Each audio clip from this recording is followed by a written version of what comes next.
Hello, my lovely morbid friends. How are you today? So I hope you're having a lovely one wherever you are. If you're new here, hey, what's up? My name is Liz, and I am your host here on Create and Crime Time, where I sit down and I talk about a true crime case, and most of the time I'm creating something at the same time.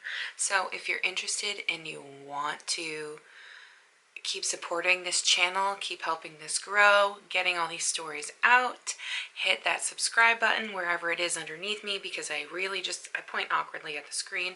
I don't know, it's just kind of a me thing where I'm just like, it's somewhere down here. So hit that lovely red button, turn your bell notifications on to all, that when you know when I upload.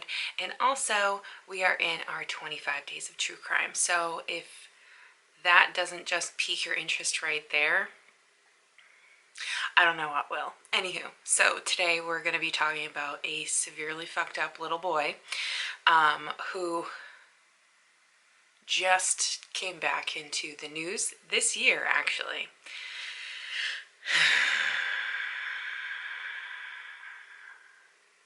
We're going to be talking about Eric Smith. So the real true reason why I wanted to cover this case is because this case has an update this year. That's why I wanted to cover this. And if there wasn't an update this year, then I don't think I would have covered this case, because I mean, every time I see him, I just see his red hair and his like not making fun of him or anything, but his ears are kind of like folded over, and I'm just like, oh, stay in jail forever. Anywho, so Eric Smith was born on the 22nd of January in 1980 in Steuben County, New York. So when he was growing up, he enjoyed spending time with his grandparents, Red and Edie Wilson. Red said that he would always come in and give us hugs and kisses, and he liked being a clown. He liked having fun.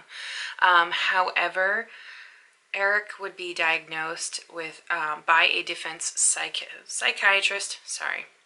Eric would be diagnosed by a defense psychiatrist. Now this is after he's arrested and he's on trial, with intermittent explosive disorder. So basically what that is, it's a mental disorder in which the individual can be violent, severely violent and unpredictable, and they would bring that up in trial because it's something that's rarely seen at his age when he would be arrested. So yeah,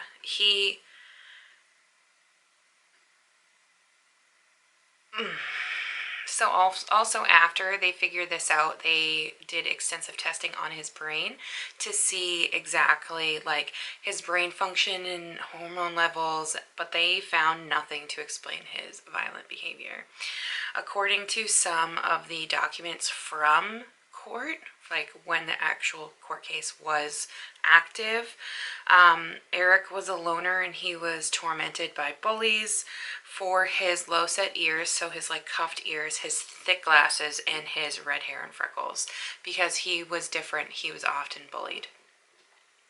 So this video is probably not going to be very long, because he's not a serial killer. He only has one victim, and it's very clean cut to the point, and then we'll talk about his update. So on the 2nd of August of 1993, this is when Eric was 13. He was riding his bike, and he was riding it home from a summer camp, and this was at a local park, and he was told to leave due to his bad behavior. And there was a 4-year-old named Derek Roby who was walking alone to the same camp. And then Eric saw him. He lured him into the nearby woods. There he would strangle him, drop a large rock on Derek's head, which the cause of death was determined to be blunt force trauma with contributing asphyxia. So around 11 a.m., this is when Derek's mother, Doreen, went to the park to pick up her son, only to find that Derek didn't arrive After about 4 hours of investigating, after she called the cops, that's when they found Derek's body. The case made major national headlines. Like, I remember my parents talking about this because, I mean, yes, we live in New England, but New York is literally like right there, and it's a 4-year-old. Like, of course it's gonna be over publicized because of age, not just because of age, but the sensitivity due to this case. Oh, oh. So, oh my goodness. About 6 days later is when Eric would confess to his mother that he killed Derek. So 8th of August. Eric's family then informed law enforcement later that night. So August 16th, Eric was convicted of second-degree murder, and he was sentenced to the maximum term at the time that was available for juveniles, juvenile murderers, which the max at the time was a minimum of 9 years to life in prison. So while I have an actual like apology letter that Eric wrote, and I'll read it like verbatim. So while he was in jail, Eric wrote a letter to Derek's family, and he also read it publicly on TV. So if you saw this when he read it, I'm quite envious because, I mean, this murder happened when I was 2 years old. So in the letter, Eric said, "I know my actions have caused a terrible loss in the Roby family, and for that I am truly sorry.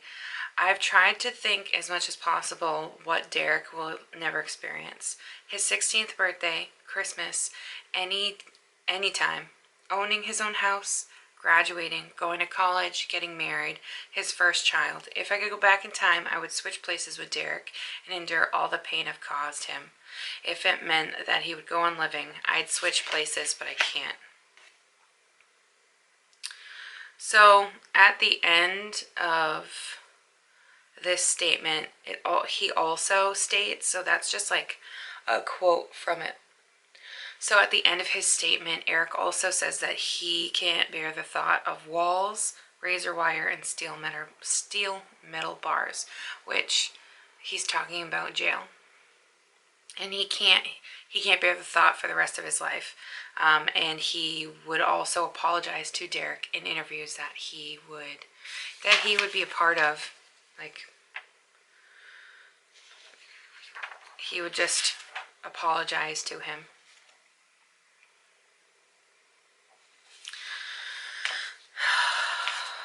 Man, this case. So Eric would be held at a juvenile facility for about 3 years, and then he would be transferred to an open prison for young adults.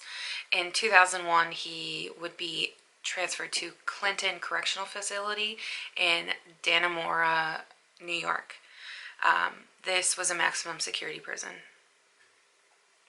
So there is a little bit about a parole hearing in 2014, but I'm not going to talk about that until like we get further talking about parole hearings. So as of May 3rd, 2016, the New York State Correctional Department website shows him incarcerated at the Collins Correctional Facility, and that is a medium security prison for male inmates in Erie County, New York.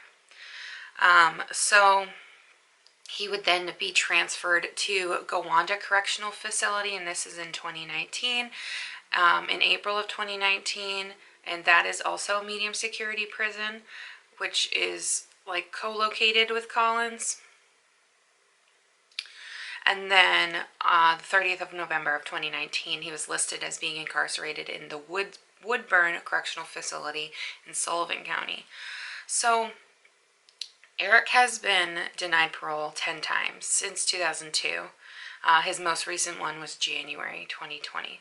So after his failed hearing in 2012, the parole board cited a concern for public safety in its decision, and Derek's parents actually opposed his release.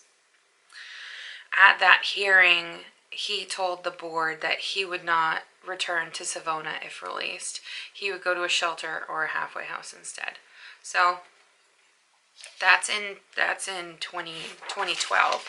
So in his 2014 parole hearing, this is when Eric would talk about more about the bullying that he endured. So Eric said that he was bullied by older children at school and also by his dad and his two older sisters. He confessed that he took his rage out on Derek, so he killed him. Eric then also would talk about how he did sodomize Derek with a stick to ensure his death. If you don't know what sodomy is,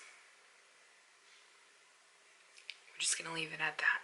The update in this case, and this might enrage a few of you guys that are watching this, but that's what is deemed okay as of right now with the justice system, which actually, I mean, it's already past the time of which this occurred. So October 2021. Eric was granted parole after 27 years of incarceration. He was scheduled to be released on November 17th, 2021, which was just last month, but it's been delayed because he doesn't have an approved residence. So he will be released because he was granted parole. So if that enraged anybody, yes. So that is the murder of Derek Roby by the murderer Eric Smith.